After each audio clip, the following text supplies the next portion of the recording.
Okay, what we want to talk with you about today is equity positions in our housing market, where we are and a little bit of where we were back in 2010. In 2010, nationally, 25% of homeowners had negative equity positions in their home. With appreciation the past 9 years, we're now at 4%. Locally, we were closer to 40% back in 2010, and we're right there with that national number at about 4% in today's market. But here's I think, facts that are really interesting. Nationally, this is according to the Urban Institute and to CoreLogic, where 37.1% of households own their home free and clear. But that's not all. 53% in total, 53% of homeowners have 50% or more equity positions in their homes. So what this is allowing us to do in a healthy housing economy is to take advantage of these equity positions and to do some cool things. Unlike the mid-2000s, when we saw everybody using their home as an ATM, pulling out money. And this is important. What they were doing is pulling out money from an appreciating asset and using it to buy depreciating assets, things like cars, ski boats, recreation vehicles, assets that had no value, instead immediately plummeted in value. So they took good money and spent it poorly.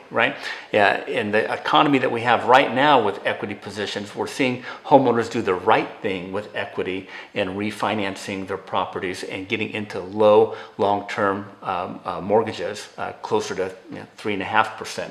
And here's what they're doing. They're taking that money to start small businesses. They're taking that money to buy down or consolidate their debt, pay off their debt. They're using it to pay for maybe student loans and paying those down, and using it to appropriately buy second homes, buy investment properties where they do have skin in the game. None of these interest-only loans, the things that we saw in the mid-2000s. So we're doing the right thing when we are pulling equity out of our properties.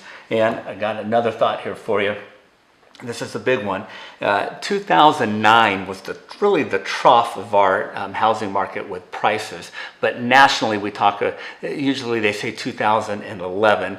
What we had in 2009 was our trough. We had a little bump in 2010 because of a first-time home buyer tax credit. But in 2011, get this, 2011, in the Central Valley, our average sales price was about $159,000. Give or take about $10,000, depending on exactly which community here in the Central Valley. But in the greater Fresno Clovis marketplace, $159,000 average sales price. The last 3 months, we have been tracking at $305,000. So again, we look at this equity position and where we've come the last 9 years. That's somewhere between 8 to 9% appreciation year over year. So we can tap into this equity. We can do some healthy things in tapping in. You may look like the smartest person ever by refinancing any real estate that you own right now. And when considering if this is a good time to buy or sell, I think 10 years from now, locking in a low interest rate, you're still going to be bragging in the backyard at the barbecue about how low your interest rate really is. So consider what you're missing out on by not jumping into the housing market and getting a great loan locked in at 30 years.